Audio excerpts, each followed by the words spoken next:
Assalamualaikum warahmatullahi wabarakatuh. Perkenalkan, nama saya Amelisa Nur Fadila, jurusan Manajemen 5A Pagi. Di sini saya akan mempresentasikan materi pasar dalam sistem ekonomi Islam. Definisi pasar. Pasar didefinisikan sebagai sarana pertemuan antara penjual dan pembeli. Pasar adalah tempat bertemunya antara penjual dan pembeli dan melakukan transaksi barang atau jasa.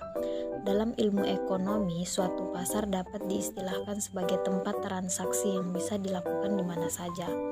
Adapun fungsi pasar, yang pertama menetapkan nilai-nilai harga dalam pasar.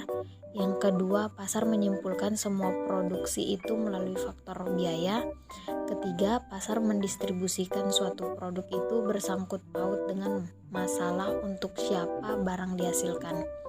Pasar tradisional dan modern. Tradisional, transaksi tawar-menawar, sedangkan modern tidak tawar-menawar. Mekanisme pasar, adapun permintaan naik, harga turun, penawaran turun. Permintaan seimbang, harga seimbang, penawaran seimbang, dan permintaan turun, harga naik, penawaran naik.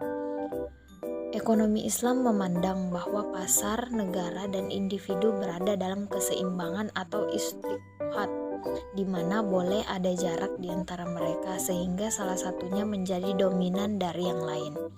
Mekanisme pasar kapitalis, yaitu pasar bebas. Prinsip laissez-faire et laissez-le monde pada Louis Meme, biarkan ia berbuat dan biarkan ia berjalan, dunia akan mengurus diri sendiri. Mekanisme pasar Islami, yaitu pasar bebas terkontrol. Islam memberikan kebebasan untuk menentukan harga selagi kondisi harga normal. Akan tetapi apabila ada distorsi pasar, maka pasar boleh diintervensi pemerintah. Adapun struktur pasar. Pasar persaingan sempurna, jenis pasar dengan jumlah penjual dan pembeli yang sangat banyak dan produk yang dijual bersifat homogen atau sama dan tidak dapat dibedakan. Pasar persaingan tidak sempurna, kebalikan dari pasar persaingan sempurna di mana antara penjual dan pembeli jumlahnya relatif. Pasar monopoli, suatu bentuk pasar di mana dalam pasar hanya terdapat suatu penjual yang menguasai pasar.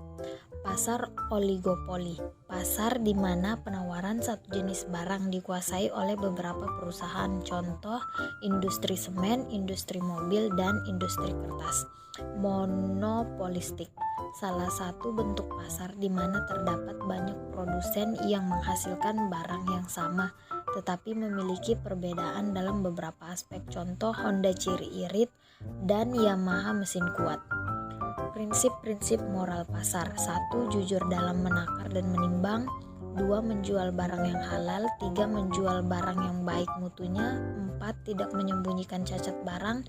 5. Tidak melakukan sumpah palsu. 6. Longgar dan murah hati.